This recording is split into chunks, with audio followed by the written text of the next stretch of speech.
Fish on Fridays. I'm Al McCauley. And you know, at the time I'm taping this, I've done over 260 episodes of Fish on Fridays, and about half of them, I would say, are about the lives of saints. And I'm embarrassed to say that I cannot believe I've not done an episode on this particular saint. He's one of the most beloved saints in all of church history, and he's so important to my family, and my wife's family in particular. Her dad was named after him. Her brother was named after him. Her nephew is named after him, and he's got just a prominent role in the life of my mother-in-law and her family. And I'm talking about that very powerful saint, that wonderful example, Saint Anthony of Padua. So all those people I just mentioned, this episode's for you, if I can make that dedication. And you know, most people think about Saint Anthony of Padua, they probably think of one thing. They think of lost items. If you're not aware, the Catholic Church has thousands of saints, and every saint has some kind of patronage. In other words, something they're connected to. We pray to or pray with a saint for a certain thing. If we have an illness, there's a saint for that. If there's a job, there's a saint for that. If there's a recreational activity you enjoy, there's a saint for that. And Saint Anthony has the distinction of being, among other things, the patron saint of lost items. And it's interesting, perhaps you even know that little sing-songy kind of phrase. Sometimes when somebody loses something, you'll hear them say, "Tony, Tony, turn around. Something's lost and can't be found." And I know so many people in my life who swear by this prayer that if they lose something, their car keys, their glasses, what have you, that they can pray to St. Anthony and they'll find it. This legacy of St. Anthony, just to go with this legacy of St. Anthony as being this kind of like go-to saint for lost articles stems from a time when he had a note-filled prayer book. Now, you have to understand, in the time when he lived in the 13th century, prayer books in general were very rare, and prayer books as well. And he had filled in the margins with his notes and writings, and he was a great writer and a great intellect. And so this was a very valuable thing for him, and a treasure, I would say. And this prayer book had gone lost. It had gone missing. And in fact, it was taken, the story goes, by a seminarian who became very remorseful because Anthony prayed about recovering this lost treasure. And after feeling so bad about it, the seminarian returned the book to Anthony. And ever since, he's been known as the finder of lost articles. So, well, let's back up a little bit and look at this guy just before we just get caught up on the lost article thing. Again, St. Anthony of Padua, he's called of Padua, which is in Italy, and that's where his final resting place is, but he actually was born in Lisbon. He was born in Portugal in the year 1195, and he's going to die in 1231.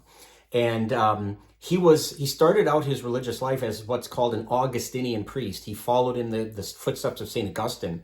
And he became aware of several Franciscan martyrs, priests, friars who were martyred in northern Africa. And he was so moved by their story and by their inspiration that he decided to kind of shift gears a little bit and go from the Augustinians to the Franciscans. And he became a Franciscan and part of that order that, of course, was founded by St. Francis of Assisi in the early 1200s.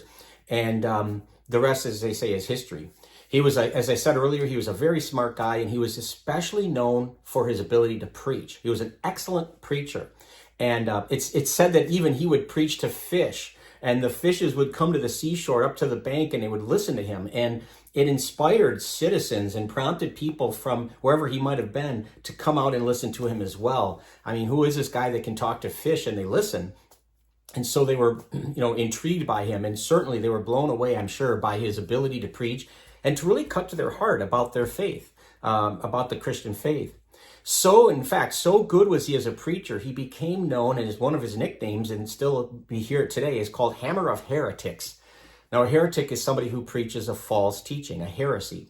And so, in fact, heretics, there were people who were so anti-Christian that they would like secretly tell each other, don't talk to Anthony about Christ, because they knew that he would probably debate them and win because he was that good.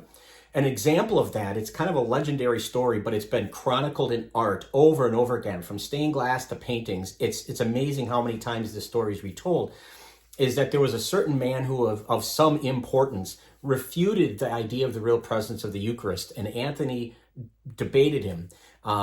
And this man just wouldn't have any of it. He wouldn't take any intellectual arguments that Anthony threw at him. And so he kind of mocked him and said, you know what?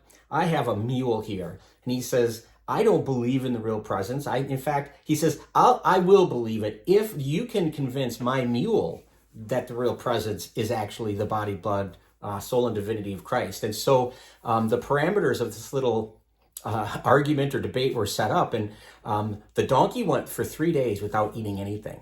And the farmer put all kinds of food right in front of the mule to entice him to eat, probably starving after 3 days of no food, while Anthony held aloft the Eucharist. And it said that the mule, instead of going to the food to fill its belly, recognized Christ in the real presence and literally bowed its hind legs down and bowed its head in front of the body of Christ. And the rest is history. That's where this man was convinced and believed in not only in what he was saying, but believed in the real presence of Christ in the Eucharist. When you think about this man and his ability to, as a gifted preacher, when you think about his ability to convert souls, to attract huge crowds, the idea that he was able to do this is pretty remarkable. Probably the best known image of Anthony in art centers around him holding a little child, what we know is the Christ child. And again, this goes back to a story, if you will, that somebody, when he was alive, he was in his room, in his cell, in a monastery, praying, and the Christ child appeared to him. Anthony was so pure, and he thought so much to have this loving relationship with Jesus that the innocence of the Christ child appeared to him in a vision.